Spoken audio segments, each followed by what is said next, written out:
Hi, I'm Amita. Come right with me. Thank you for checking out my other posts. I do really appreciate the feedback, and I love it when you love what I'm talking about when I talk about writing. I'm going to do another craft post, and today we're going to talk about this idea of being vivid in your writing. What does that mean? So, many times when I'm looking at writers' drafts when they have just started writing, they tend to actually spend quite a lot of time showing how things are. And many times when they're showing how things are, like in a story, right? There are characters in a story, there's a setting in a story, and they tend to spend quite a long time showing us the status quo. This is how things were before things changed. And when you say to them, this is actually taking quite a long time, what is the story? They'll say, well, I'm just showing you how things are before they change, and I'm showing the status quo. And they can spend quite a long time doing that. What also many emerging writers tend to do is actually spend quite a long time being somewhat pedestrian or mundane because they've been told, write like you speak. This isn't actually true. Writing like you speak, yes, to some extent. What that means is you don't need to use big words or big sentences that you wouldn't normally do in your life, in the way that you talk.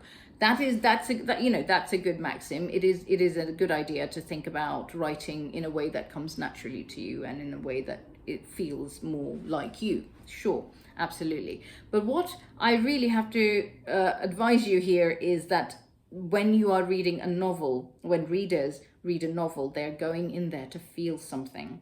They want to be zinged awake. So that's one of the things. So when you go to a novel or a piece of writing or an article or a memoir, what you want is to connect here. Here is not good enough because intellectually, of course, sure, you want to be motivated intellectually, but if you wanted to be motivated intellectually, you could read articles and books on history and books on economics and politics. You could do that. When you're going to a story, though, you want to connect here. And you want to connect your emotions. You want to read something where the author articulates an emotion or an experience that you have perhaps had, but that you have not articulated for yourself. So you're trying to get this really meaningful thing across to your reader without hamming it in. So that means that if you stay with the pedestrian and the mundane and the everyday, it's not vivid enough. It is something where a reader will read it and go, I don't know where to attach. A reader attaches or latches on to writing. As readers, we go, when you pick up a book in a shop and you read the first page to decide if you want to buy this book or not. It is, I think, at that moment, a connection that happens, a latching on that happens between you and the writer's writing. And you go, oh yes, this is something that I would read, this is something that I want to buy. Whereas at other times that connection or that latching on doesn't happen, and you kind of don't get the book, or you don't buy it, or you don't read it. So let's look at how quickly authors become very vivid, very zingy, awakey for the reader from the first page. And it isn't something that takes a chapter, it doesn't take a few chapters, it doesn't mean that you stay with the mundane before you get vivid. You get vivid right away. Okay, so 2 books as usual. As you know, I always try and bring 2 excerpts. So one is Lily King's book called Writers and Lovers, and this is the first page, and I want you to notice how vivid her thoughts are. I have a pact with myself not to think about money in the morning. I'm like a teenager trying not to think about sex. But I'm also trying not to think about sex, or Luke, or death.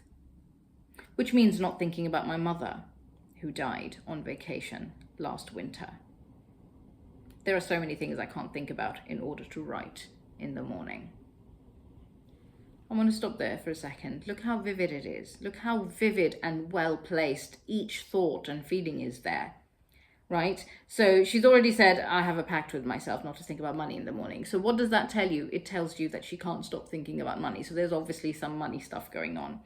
She then says, I'm like a teenager trying not to think about sex. Very relatable.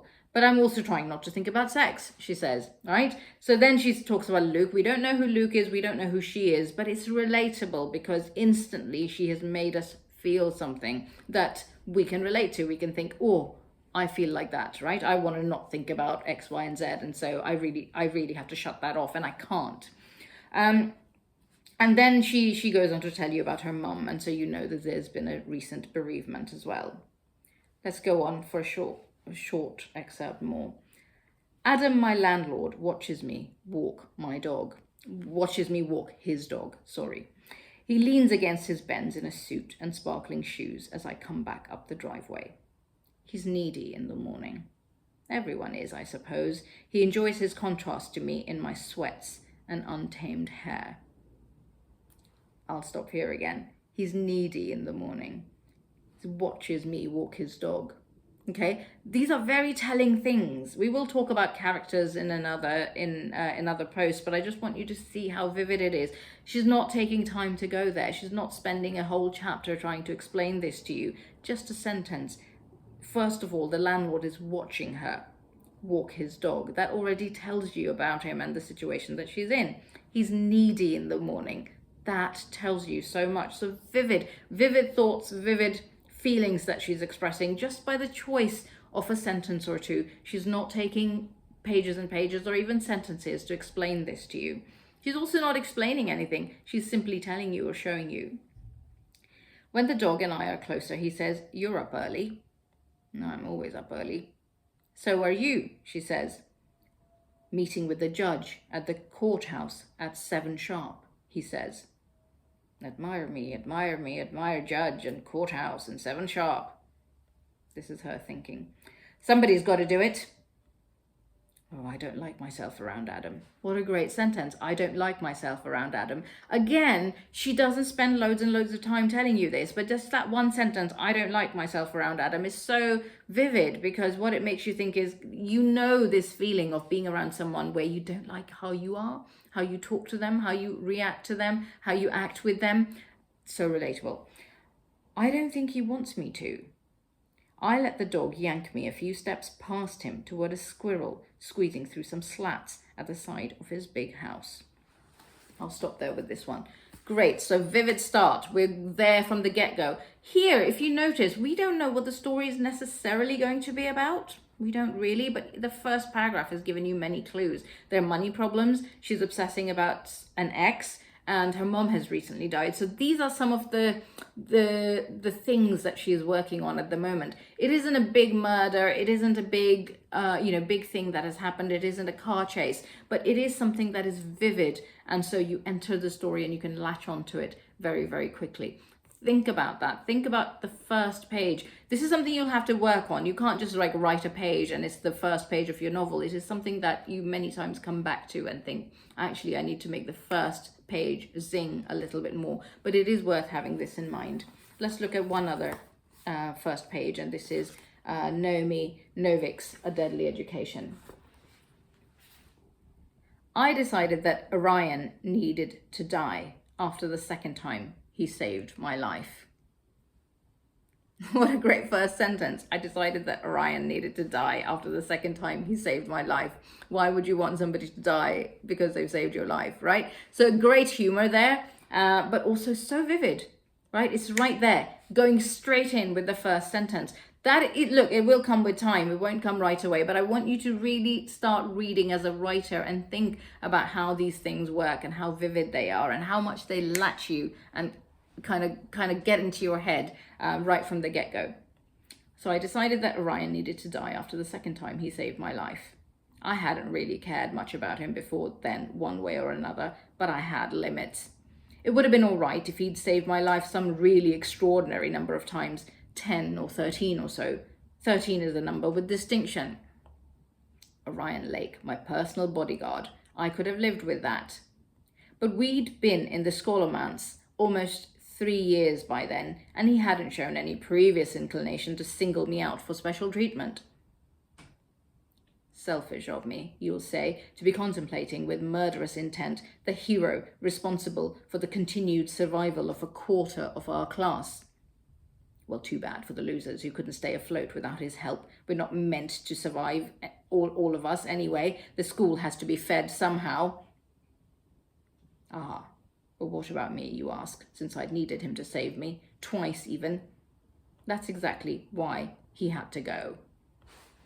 Okay, so again, there's humor in there. This relates back to the other post I did on voice. Yeah, there's a very clear voice that both of these authors that I've just read have. So do listen to that post about voice and how to think about voice and how to develop it. But here we're talking about something else, and we're talking about catching the reader with vivid language. Now, it is something, again, that you might want to practice. And I think the best way to practice vivid language, first of all, is to really, if you say, leave out all the fillers, leave out the bit from A to B, like I need to fill this space. I've got an interesting scene here. I've got an interesting scene here, and I need to make this like a filler in between. No, the filler, leave that out. I want you to think about your vivid scenes, and I want you to really use detail both in the setting and in the way that you think.